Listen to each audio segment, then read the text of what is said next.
¿Qué tal? Buenas noches. Que el Señor le bendiga, le guarde en este hermoso día domingo, ya avanzada la tarde, ya prácticamente noche. Estamos aquí otra vez, gracias al Padre, al Todopoderoso, porque Él nos permite tener vida, Él nos permite poder hacer estos estudios, que es importante porque hay que saberla, hay que conocer la palabra del Señor. Somos de la iglesia, de la comunidad nazarena, seguidores del Nazareno, y estamos ahí en el barrio de Las Tunas. Tuvimos 2 reuniones ayer y hoy, y bueno, estamos transmitiendo la palabra del Señor de este lugar. Nosotros habíamos hablado anteriormente acerca de Pablo. Habíamos hablado de que entender mal a Pablo y sus conceptos teológicos o sus conceptos rabínicos había llevado había evolucionado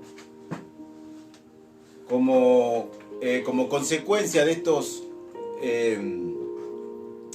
problemas de interpretación. Nosotros hemos encontrado que se fundó el cristianismo.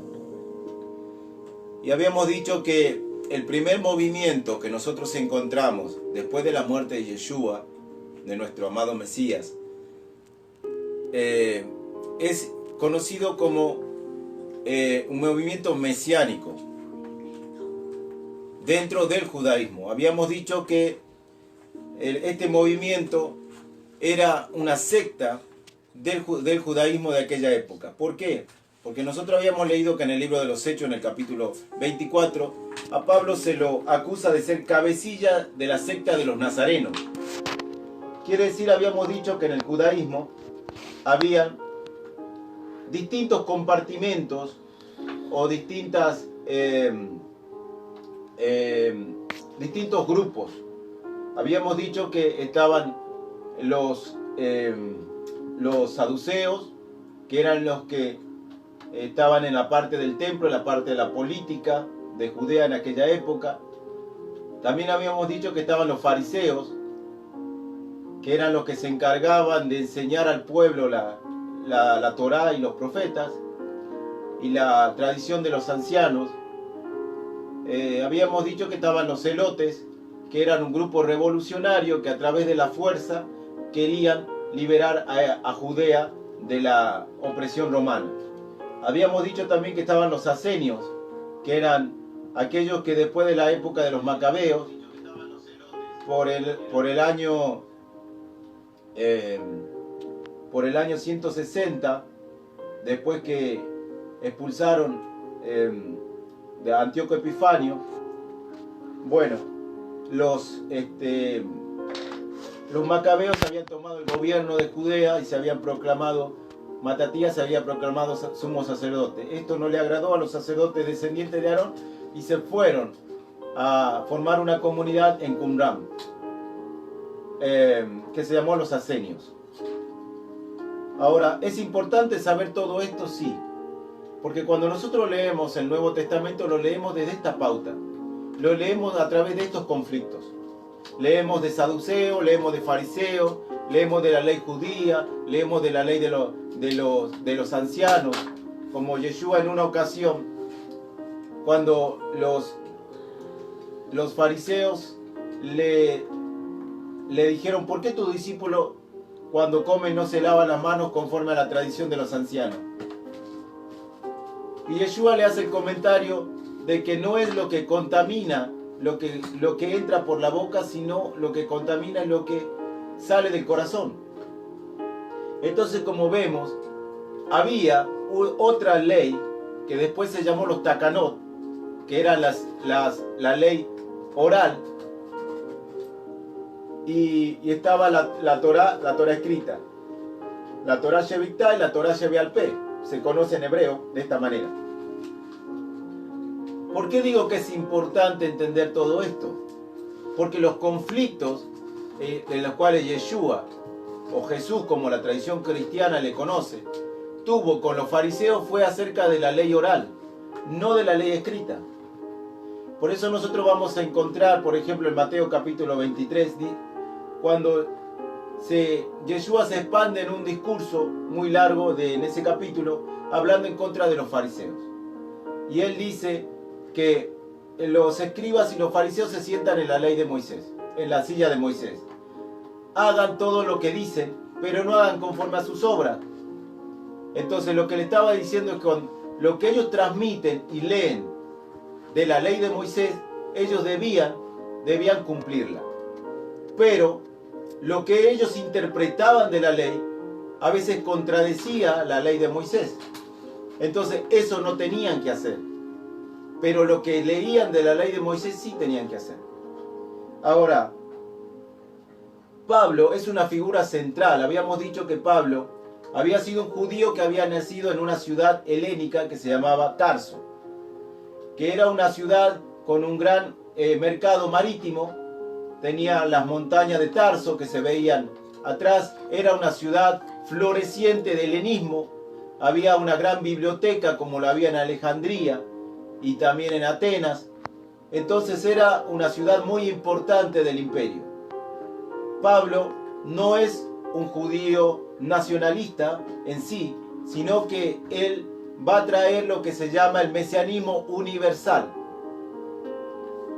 Mientras que los discípulos los discípulos de Yeshua, los 12 discípulos, ellos jamás habían salido de Judea, o en este caso de la tierra de Israel, mejor dicho. Por lo tanto tenían un judaísmo nacionalista. Por eso la primera pregunta o que se registra en el libro de los Hechos después de la resurrección, le preguntan al Señor: Señor, ¿cuánto restaurarás el reino de Israel? Y es ahí donde Yeshua le comenta y le dice que eso no les tocaba saber a ellos, lo que el Padre puso en una sola potestad. Entonces vamos a ver que los primeros discípulos de Yeshua, del movimiento nazareno, judío, del primer siglo, era un movimiento totalmente judío. Y nosotros tenemos que entender, por ejemplo, que cuando vamos a empezar a narrar los hechos de la historia de la iglesia que comienza relatando Lucas, él va a hablar de este movimiento dentro de Judea. Por eso a veces cuando los pastores dicen: no, los judíos le rechazaron, uno se pregunta qué es lo que están leyendo cuando leen el libro de los Hechos. Porque el libro de los Hechos dice, desde el capítulo 2 en adelante, comienza relatando cómo judíos de la diáspora, judíos de las naciones, vinieron a la fiesta de Shavuot o Pentecostés, conforme a la Torá, conforme a la ley, que dice que tres convocaciones debería presentarse todo varón israelita al Señor. Y en este caso, las tres fiestas o convocatorias o moadim, como se conoce en hebreo, son la fiesta de Pascua, donde dice que de una población que tenía en aquella época judea de 700.000 personas, llegaban a 2 millones y Josefo exagera más, dice que había más de 3 millones de personas en la fiesta de Pascua.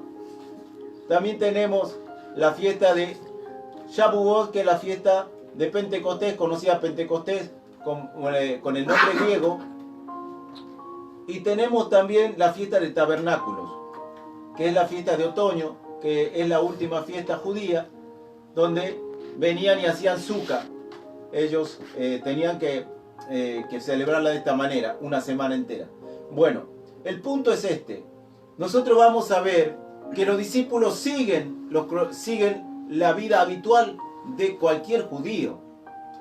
Ahora, lo que a nosotros tenemos que entender también es qué practicó Yeshua, qué enseñó Yeshua, qué les dijo a los discípulos que ellos debían hacer.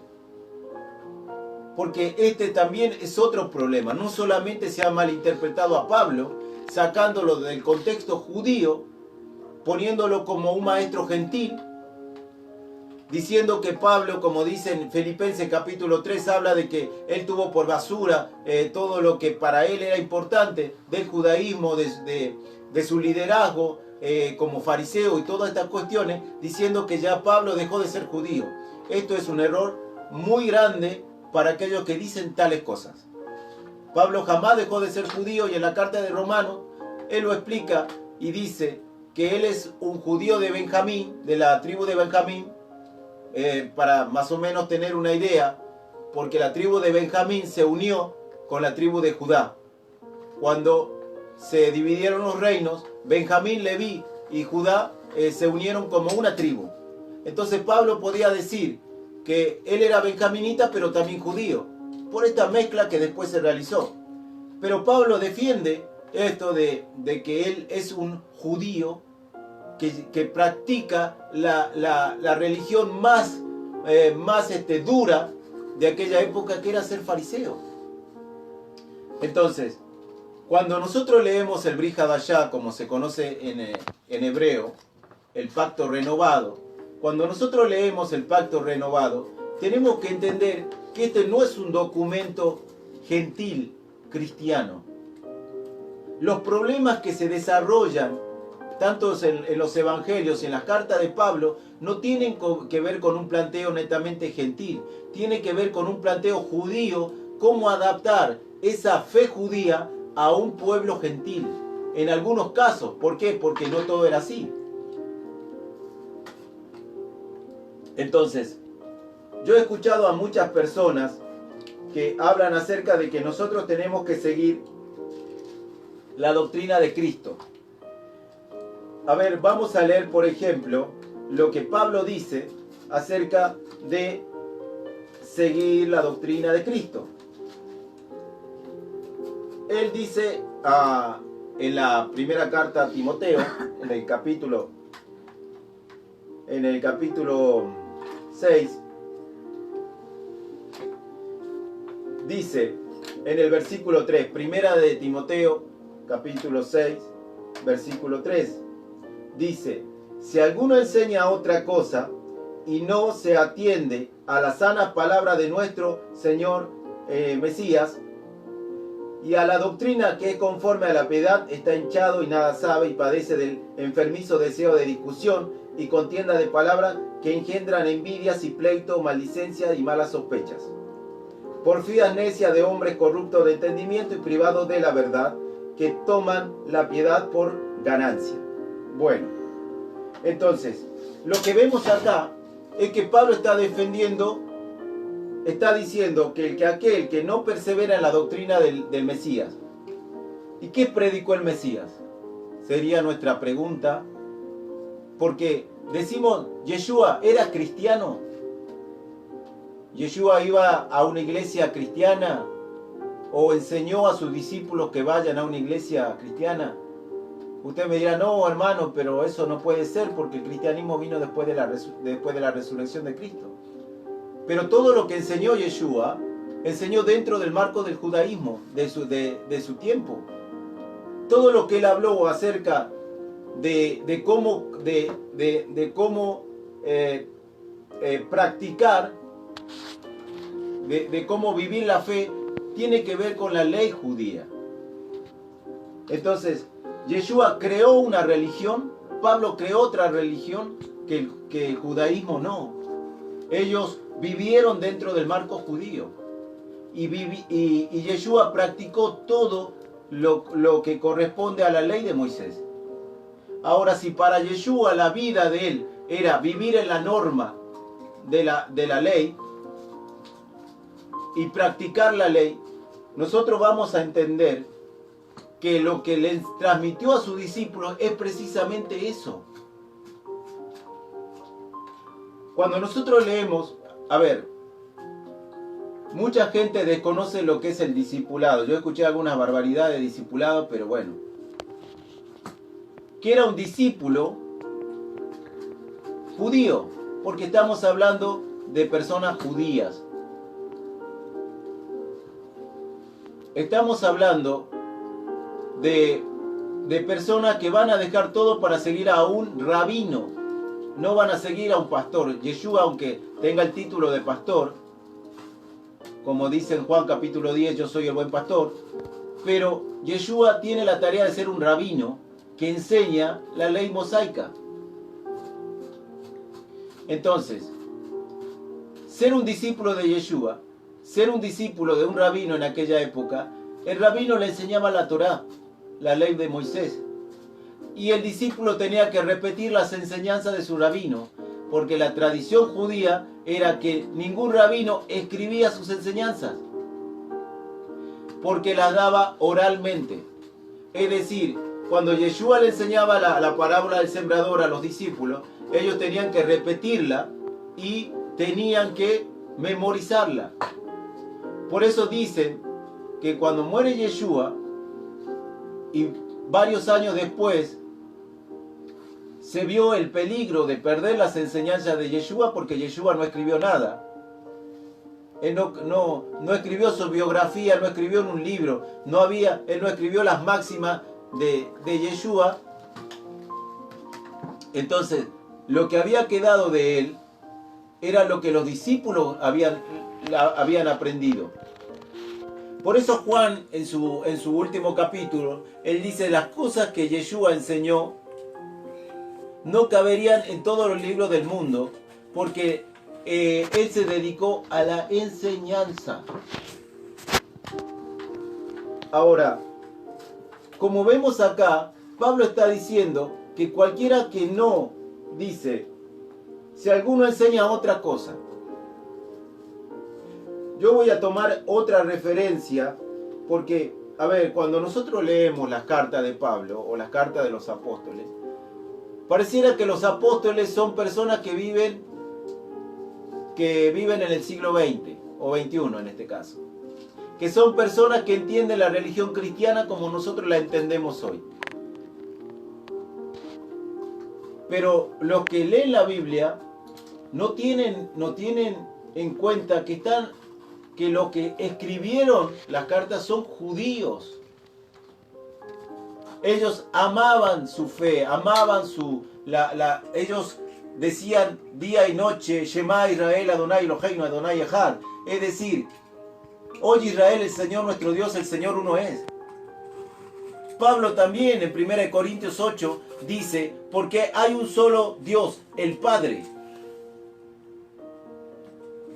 Como vamos a examinar entonces todos los escritos, cuando nosotros lo vamos a leer, aunque están traducidos, señores, hermanos queridos, la Biblia, el Nuevo Testamento fue escrito supuestamente en el idioma griego, en el Koine. Pero, como dice un historiador llamado Antonio Piñeiro, él dice que hay miles y miles de fragmentos de manuscritos de distintos evangelios, pero que no se encontraron. O sea, no hay un evangelio completo. Lo que fueron rellenando oraciones. Por eso hay algunas cuestiones que tienen que ver en el Nuevo Testamento de interpolaciones, se llama. O sea, textos que se contradicen unos con otros. Pero lo que yo quiero que la gente entienda, que lo que está leyendo en esencia es un documento judío, escrito por judíos. No puede ser que yo escuche a personas que van a hablar de la iglesia como una iglesia gentil. La iglesia en el primer siglo no existía, una iglesia gentil. Lo que nos dice la historia es que por causa de las persecuciones romanas hacia los judíos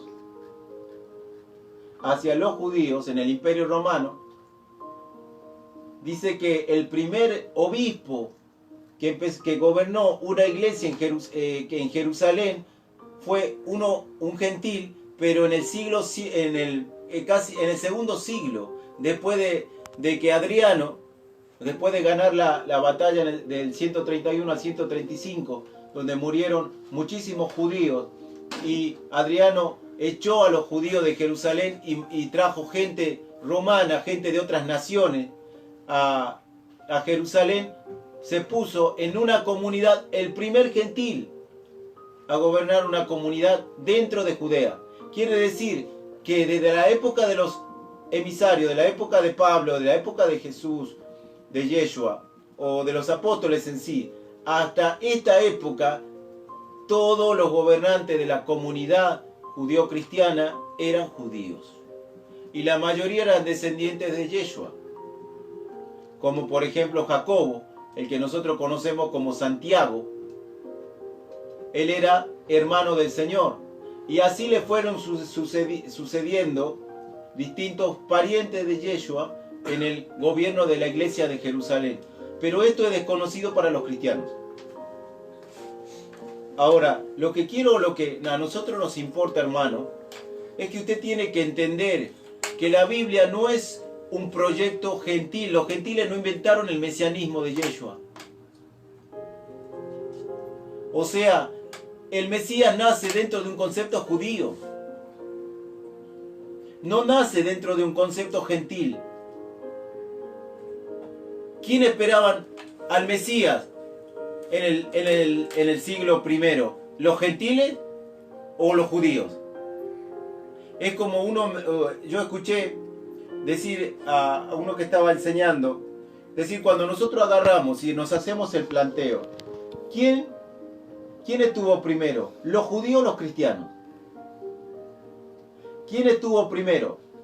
¿El Islam o el judaísmo? Según la historia, el judaísmo estuvo primero. El judaísmo, porque el Islam viene en el siglo 7 después de Yeshua, por el 600, cuando supuestamente comienza Mahoma su cruzada a la Meca y después se hace la religión islámica. Y el cristianismo, según la propia historia, nace como religión del Imperio Romano en el año 325, cuando Constantino, el emperador, toma la religión cristiana, conocida cristiana en esa época, como la religión del Estado romano. Entonces, cuando hablamos de esto, y hay gente que lamentablemente no sé qué lee cuando lee la Biblia, dicen que cuando nosotros hablamos de términos judíos como el nombre, cuando hablamos de la ley judía, cuando hablamos de palabras judías, en hebreo en este caso, cuando hablamos cosas de esta índole, dice que estamos judaizando. Ahora vuelvo a repetir, a hacer el mismo planteo. ¿Quién estuvo primero, el judaísmo o el cristianismo como religión? Quiere decir que si nosotros quitáramos el judaísmo, el cristianismo no tendría nada. No tendría escritura, no tendría Mesías, no tendría carta de Pablo, no tendría emisarios, no tendría costumbres, porque al pastor yo le puedo preguntar, a ver, usted, ¿de dónde saca el cristiano que tiene que imponer manos? Y el creyente me va a decir, no, pero Santiago dice, él dice que si alguno está enfermo, llame a los ancianos. Y ellos le pondrán las manos y lo ungirán con aceite y el enfermo se sanará. Entonces, ¿es el cristiano el que tiene como esta forma de imponer manos, o es el judío que lo practicaba? Entonces quiere decir que si un cristiano hoy está imponiendo manos, está judaizando, porque está haciendo una práctica judía. Entonces, si nosotros hablamos del bautismo, otro tema muy, muy relevante para algunas doctrinas, el bautismo.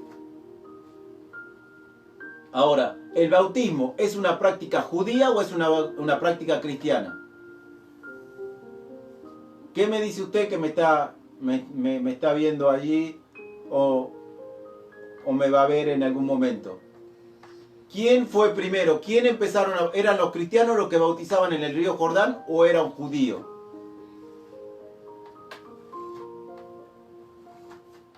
Bueno, la respuesta está clara. Juan el Bautista. Y Juan el Bautista no era un gentil, era un judío. Entonces, ¿cómo puede ser que el cristianismo hable de no judaizarse cuando precisamente muchas de las prácticas del cristianismo son todas judías?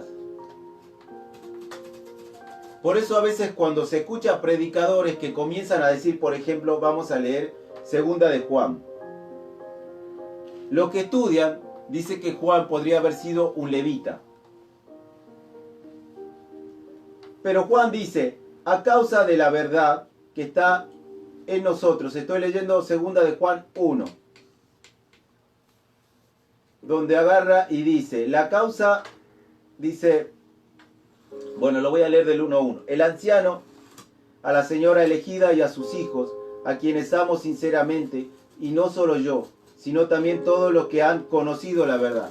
Acá hay otro problemita que tenemos hoy en día, que la gente fabrica la verdad. La gente tiene la capacidad de creer algo aunque sea mentira y llamarle verdad.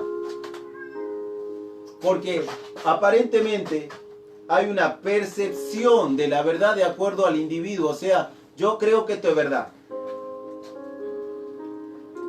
Y hay cosas que lamentablemente, aunque una persona diga esto, por ejemplo, al católico se les ha dicho que Pedro fue el primer papa. Usted va a un católico y le pregunta quién fue el primer papa. Hablo de un católico que entiende la religión católica y que sigue la religión católica. Y le va a decir, Pedro fue el primer papa. Pero cuando usted va a la verdad histórica, Pedro no fue papa. En realidad el que cumplió la función de obispo es Santiago. Se puede decir que Santiago fue el primer obispo o nací de una comunidad creyente. No fue Pedro. Pero porque la tradición católica dice que Pedro fue el principal de los apóstoles y que a él le fue dada la llave del reino y que la Iglesia Católica tomó esa llave del reino y comenzó a expandir el Evangelio. Ahora, ¿es verdad eso?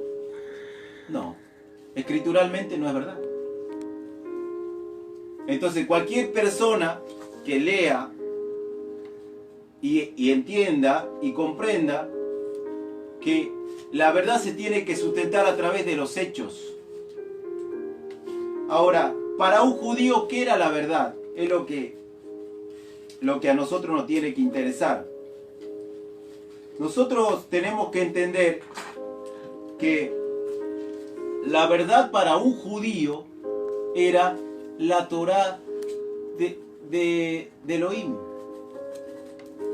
La verdad para un judío eran los mandamientos que Dios había dado a Moisés. Por eso cuando nosotros vamos a desarrollar la carta de Juan, Juan dice precisamente esto. Ustedes han permanecido en los mandamientos, el mandamiento que hemos recibido.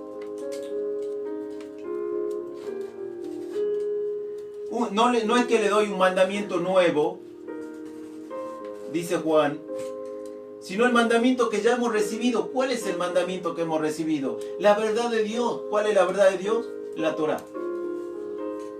Y, por ejemplo, dice el Salmo 119, versículo 160. Toda tu palabra es verdad. O sea, hay una cuestión acá que tiene que ver ¿qué dice el creyente que es la verdad? La Biblia. Pero nosotros tenemos que entender que para un judío del primer siglo la Biblia no estaba dividida de la manera que la tenemos hoy. Tenemos que entender que la Biblia que conocía Yeshua y que leían las escrituras que leían los Alejín, los apóstoles, los Shaliach, se llamaba Tanaj.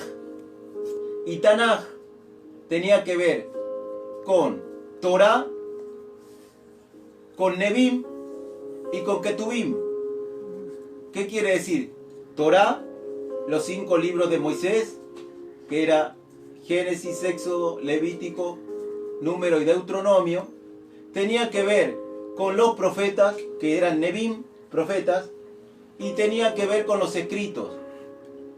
Quiere decir, libro de Crónicas, de Reyes, Esther, todos estos libros, y obviamente estaban también los salmos. Por eso hay algunas añadiciones en los evangelios donde Yeshua dice que esta división está en las escrituras. Entonces, para el judío, la verdad era la Torá de Moisés. Cuando nosotros entendemos que los mandamientos de Dios son la verdad, Juan está diciendo que los discípulos de la congregación, porque hay otro problema acá.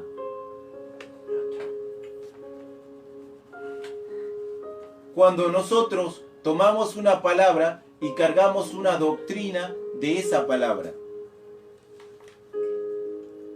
Por ejemplo, vamos a hablar de Mateo 16. En Mateo 16 comienza diciendo, Mateo 16, que es un pasaje muy conocido, pero lamentablemente muchas personas no lo han comprendido de la manera que deberían comprenderlo. Dice, cuando Yeshua llegó a la región de Cesarea de Filipo, preguntó a sus discípulos, ¿quién dice los hombres que es el Hijo del Hombre?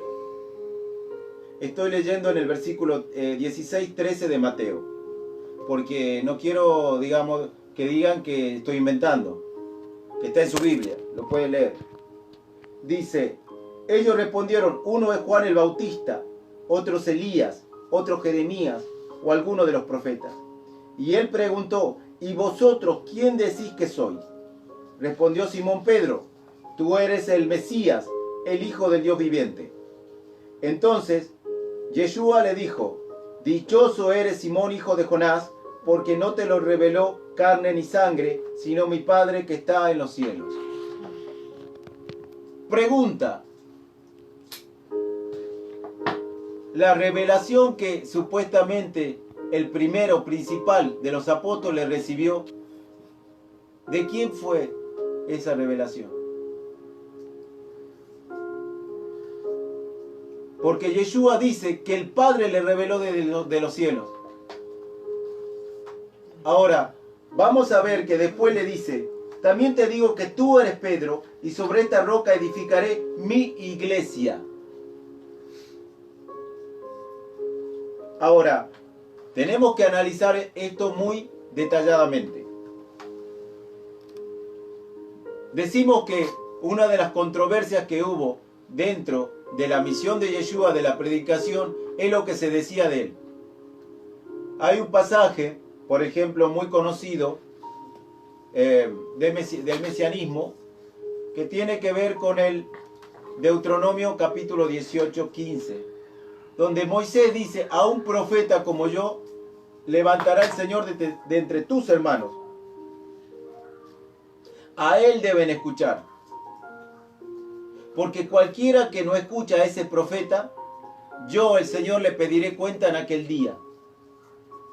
Ahora, vamos a ver que lo van a comparar a Yeshua con este profeta, que era similar a Moisés. ¿Por qué? Porque Dios estaría con él y haría maravillas. Porque Moisés es un tipo de Mesías. Moisés es un redentor. Moisés viene con el poder de Dios, viene con el nombre del Señor. Entonces, el que vendría después sería otro igual a él. En este caso, Yeshua. Entonces, algunos decían, algún profeta. Entonces, dice, pero Pedro le respondió a Simón Pedro, tú eres el Mesías, el Hijo del Dios viviente. Ahora, yo puedo encontrarme con muchas personas que van a pensar que esto es una confesión trinitaria. Porque la confesión que encontramos aquí es una confesión de hijo, no de padre. Otros van a decir, no hermano, pero Pedro después se enteró que Jesús es Dios. Pero Yeshua dice que sobre esa confesión él edificaría su comunidad o su asamblea o su escuela, en este caso. Quiere decir que cuando yo voy a preguntarle a un creyente verdadero, ¿cuál es la confesión que el Padre le dio que confiese? ¿Que él era Dios o que él era el Mesías, el Hijo del Dios viviente? Porque uno de los planteos que tenemos hoy en día es que la doctrina del unicitarismo, de la cual muchos de nosotros hemos estado, nos enseñaron de que Dios había venido en carne. Nos habían enseñado que Jesús era el Padre. Y que cuando vienen estos textos teníamos que interpretarlo de que como Dios puede llenarlo todo y Dios está en todo lugar, entonces Dios estaba ahí, estaba arriba. Pero Yeshua no está diciendo que Dios está ahí. Él está diciendo, mi Padre que está en el cielo te ha revelado esto. Y sobre esta revelación, sobre esta confesión, mi asamblea será edificada. Ahora, digo esto porque precisamente las personas que creen en el unicitarismo, que como vuelvo a decirlo, si yo lo voy a buscar, la palabra unicitario entre la Biblia no existe. Si yo, como muchas veces nos dijeron a nosotros, si usted, hermano, le dice a un trinitario que me diga dónde está la palabra Trinidad en la Biblia. Claro, el trinitario va a empezar a transpirar como testigo falso porque no existe. Es una palabra que Tertuliano, un filósofo de Asia, dijo trinita, una palabra latina, que después evolucionó a trinitario, la Trinidad. Entonces, como no tiene principio dentro de la Biblia, entonces usted le decía, a ver, muéstreme el versículo, dice que Dios es trino. Claro, no existe. Pero yo le voy a decir a esa misma gente que con esos mismos argumentos, yo le digo, muéstreme donde dice que Dios es unicitario. Se encuentran en el mismo problema. Pero por eso vuelvo a decirlo, porque el problema no está en la escritura en sí, está en lo que interpretan las personas de la escritura. Nosotros tenemos que entender que aunque la Biblia ha sido traducida, debemos mantenernos sobre lo que la escritura está planteando. Hay cosas que, bueno, tienen una comprensión distinta. En este caso los nombres. Si estamos hablando de judíos del primer siglo, no van a tener nombres chinos. Van a tener que tener nombres judíos. ¿Por qué? Porque son nombres de su región. Por eso aquellos que dicen, ay hermano, los apóstoles bautizaron en el nombre de Jesús. Quiero decirles que está mintiendo. Ya sea que miente porque ignora el contexto de Judea del primer siglo, o miente porque sencillamente quiere mentir y sustentar la verdad que usted ha creído. Porque Jesús no es un nombre que parte en Israel. No es un nombre de un judío que nace en Jerusalén. No es un nombre. Aparte. Entonces, ¿cómo puede ser que hasta hoy en día haya personas que afirman que el bautismo es en el nombre de Jesús, cuando el nombre de Jesús es una evolución de un nombre latino, Jesús, que sale precisamente del griego, escúcheme bien, del griego, no de Jerusalén, no del hebreo, del griego, Iosus. Pero claro, como se hizo el sincretismo, se fusionó la cultura griega con la cultura romana, que nació la cultura greco-romana. Al hacer ese ensamble de las dos culturas, ¿qué es lo que pasó? Pasó que los romanos tomaron la cultura helenística. Entonces, por eso nosotros hoy en día tenemos palabras griegas dentro de nuestro castellano. Es increíble. Por ejemplo, la palabra Cristo es una palabra griega. Entonces, ¿cómo yo voy a conocer a un judío nacionalista que tenía un nombre judío? Lo voy a conocer con un título griego, cuando el Mesías nunca salió de Israel. Es imposible. Tengo que ponerlo dentro de su contexto nacional, es decir, ese hombre que vivió, que fue circuncidado al 8º día, como dice Lucas capítulo 2, donde Miriam y José dice que ofrecieron tórtolas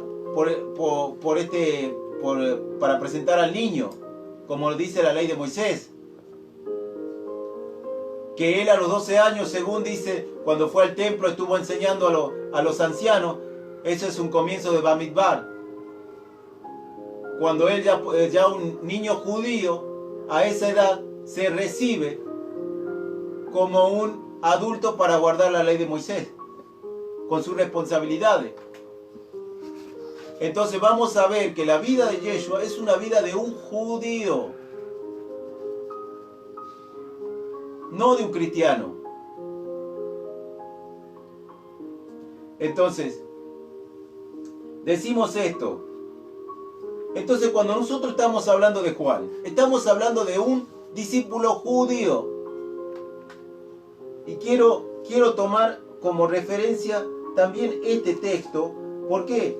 Porque la gente que hoy toma la Biblia utiliza los textos fuera de su contexto. Es decir, lo interpretan como a ellos les parece.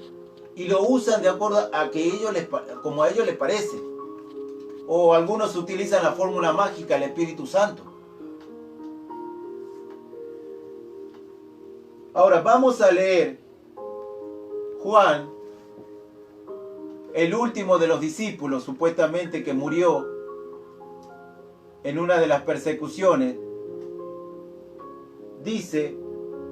Otros dicen que murió de viejo. La historia no sabe, porque después que supuestamente él fue a Patmos, después lo tiraron en una olla ardiente de aceite, pero no hizo nada, y algunos creen que ya directamente lo soltaron porque no lo podían matar, pero eso es una cuestión de historia. Pero él dice: mucho me alegré porque hallé que algunos de tus hijos andan en la verdad. Cuando usted ve esa palabrita verdad, que en el griego es pheleita y en hebreo es emet, dice que andan en la verdad. Cuando un judío decía anda en la verdad, estaba diciendo anda en la Torá, anda en los mandamientos de Dios, guardando los mandamientos de Dios. Y Juan en sus 3 cartas hace mucha referencia acerca de los mandamientos de Dios. Uno de los pasajes que siempre leemos aquí dice: si alguno dice que conoce a Dios y no guarda sus mandamientos, el tal es mentiroso y la verdad no está en él. Ahora, dice: ahora te ruego, señora, y no es que te escriba un nuevo mandamiento, o sea que él no te estaba llevando de algo inventado, sino que hemos tenido desde el principio. ¿Cuál fue el mandamiento que tuvieron desde el principio? Cuando el pueblo se inició, el pueblo de Israel como nación recibió la Torá de Moisés. Obviamente Dios le dio a Moisés sus palabras, y Moisés fue el que le llevó al pueblo. Porque otra de las malas cuestiones que dice el cristianismo en este caso es que habla de la ley de Moisés. Pero hermano, Moisés recibió de Dios los mandamientos. Hay algunas cuestiones que sí Moisés legisló, que dice que hay mandamientos de Moisés, sí, pero el conjunto de la revelación de Sinaí viene de Dios. Ahora, en esto consiste el amor, en que andemos según sus mandamientos.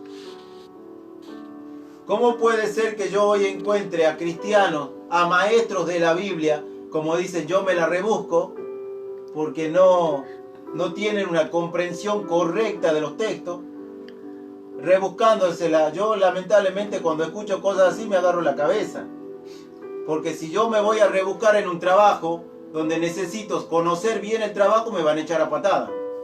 Me van a decir, disculpame, tenés actitud, pero no sabes nada. Salí de aquí. Porque tenés que saber lo que estás haciendo. Entonces dice que en esto consiste el amor, que es el ahabá. Que no es un sentimiento de la Edad Media, no es un romanticismo, no es que yo estoy enamorado de Dios. No, no es el concepto que tenemos nosotros del renacimiento, del típico parejita que se besa, que se pone corazones. Eso no es el amor dentro de la Escritura. El ahabá que habla las Escrituras, que hablan los discípulos y que dice Yeshua y que dice los propios mandamientos. Porque cuando nosotros vemos, cuando le preguntan, maestro, ¿cuál es el primer mandamiento? En Marcos, en Mordejai, nombre judío Mordejai, dice, ¿cuál es el primer mandamiento en el capítulo 12? Entonces Yeshua le dice, oye Israel, el Señor nuestro Dios, el Señor es uno. Y amarás al Señor tu Dios con todo tu corazón, con toda tu alma, con toda tu mente y con toda tu fuerza. Y el segundo mandamiento es semejante. Ama a tu prójimo como a ti mismo. Entonces cuando nosotros vemos esto, vemos que el principio de la ley no es el castigo, es el ahabá, es el amor. Entonces Juan está tomando esto como referencia y está diciendo, en esto consiste el amor, el ahabá del Padre, en que andemos según su mandamiento. Otro problema que tiene el cristianismo de hoy, del siglo XXI. Esto que muchos dicen, nosotros somos la iglesia apostólica. Y escupen y gritan, y nosotros tenemos la doctrina de los apóstoles. Y los apóstoles me pasaron la llama como si fueran, como si estuvieran corriendo en las olimpiadas, que se pasaban la llama unos a otros de los atletas. Y dicen, nosotros tenemos la doctrina apostólica. Pero vamos a cotejar la doctrina que vos tenés con la doctrina apostólica. Y hay que entender que los apóstoles eran judíos. No tenían una doctrina gentil. Si usted iba y le decía a Pedro, como Pedro mismo lo refiere en Hechos capítulo 10, cuando viene la visión de los cuadrúpedos del cielo, y le dice la voz, la Bat Kol, como se conoce en el judaísmo, la Bat Kol, dice, mata y come. El Shaliach, Pedro, Simón, dice, Señor, nada inmundo ha entrado por mi boca jamás. Eso no es una palabra de un gentil que come cerdo. No es la palabra de un gentil o de un cristiano que va a comer langosta ahí en Puerto Madero. No es eso de un cristiano que en cualquier parte de Buenos Aires se come su chuletita de cerdo. Y es apostólico. Y tiene la doctrina de Pedro. Y sigue con la línea de Pedro. Eso es lo que hay que entender. Hay que entender que cuando nosotros leemos el Nuevo Testamento vamos a leer de judíos que tienen un problema acerca de cómo entran los cristianos, cómo se purifican los cristianos para estar en la asamblea de los santos. Entonces Pedro le dice a la voz, Señor, nada inmundo ha entrado por mi boca. Y la voz le vuelve a decir, mata y come. Y claro, de ahí viene la interpretación que cuando Cristo murió, ahora nosotros ya no existen las comidas kosher, que dice Levítico capítulo 11, del pueblo de Dios que tiene que comer ciertas cosas y hay cosas que están prohibidas comer. Ahora, Pedro, cuando él entiende lo que era la visión, cuando va a la casa de un gentil llamado Cornelio, un centurión, que había abrazado el tema de la fe judía, pero no había pasado por la Brit Milá, que la Brit Milá es la circuncisión. Por lo tanto, no era un proselito, porque había gentiles que todavía no tomaban esa decisión de hacer la circuncisión para entrar al pacto abrámico. Entonces se quedaban, entraban en la sinagoga, se escuchaban la palabra de la Torá, pero no eran contados como judíos, sino justo de las naciones, que guardaban los mandamientos como no comían comidas impuras, no tenían ídolos en sus casas, no comían sangre, se guardaban de las fornicaciones, hacían justicia, hacían limosnas o daban limosnas, en este caso. Entonces, como vamos a ver el desarrollo de esta historia, vamos a dar cuenta de que Simón Keifa dice: me ha mostrado Dios que no llame a ningún hombre como un inmundo, diciendo que la visión que recibió tiene que ver con el proceso de conversión de un gentil cuando empieza a guardar los mandamientos de Dios. Es lo mismo que, por ejemplo, nosotros podemos ir al médico y el médico nos va a agarrar y nos va a decir: mirá, tu pulmón está muy contaminado por causa del cigarro. ¿Qué es lo que tenés que hacer? Limpiarlo. Deja de fumar. Entonces, la persona que tiene este problema va a dejar ese vicio y el tiempo le va a ayudar a que sus pulmones se limpien. Obviamente, capaz que no bien limpios, pero se van a limpiar, porque es una consecuencia. Entonces, lo que nosotros estamos viendo en esta historia es que Cornelio era un hombre piadoso, un hombre bueno, que había abrazado los mandamientos de Dios, pero como todo hombre del primer siglo tenía miedo de morir en la circuncisión. ¿Por qué? Porque cuando en el primer siglo un hombre adulto se hacía la circuncisión, tenía un alto riesgo de infección. Hoy, en cambio, una persona adulta se puede hacer la circuncisión y no le va a pasar eso porque hay antibióticos. Pero en el primer siglo no había antibióticos. Entonces muchos tenían miedo de hacer este paso de fe y no se circuncidaban.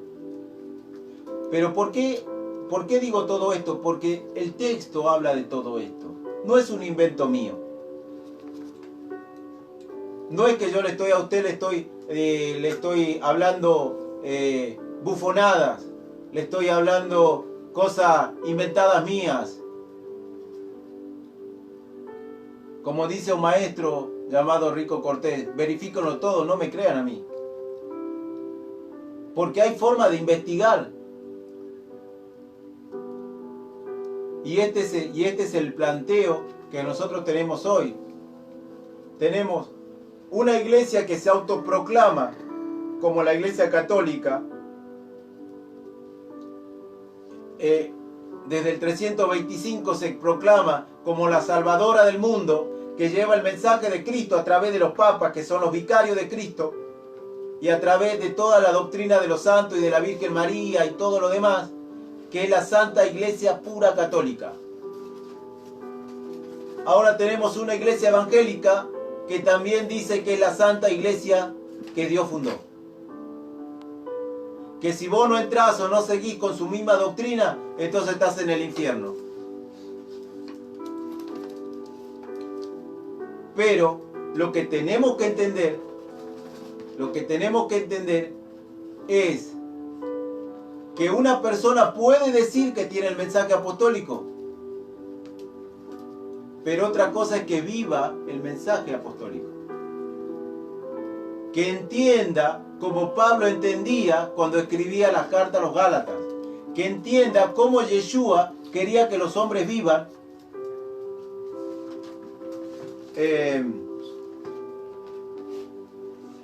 Por ejemplo, vamos a tomar la lectura de Mateo capítulo 6.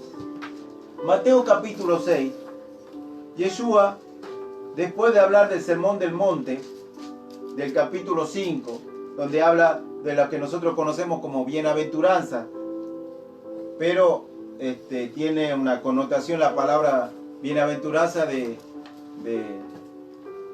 un Dios llamado Ventura, y bueno, eso es otra cosa. Pero cuando nosotros leemos, por ejemplo, dice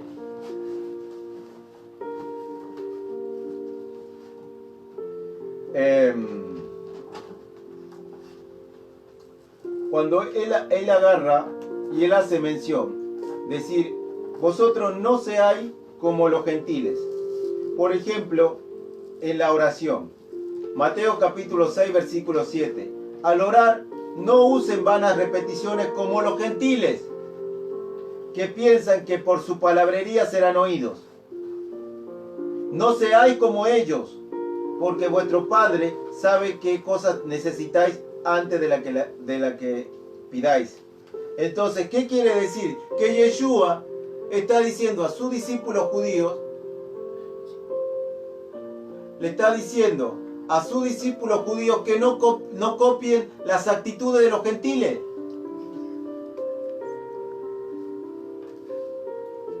¿Entiende lo que digo? Yeshua no está diciendo que él va a tener una iglesia gentil con todas las costumbres de los gentiles.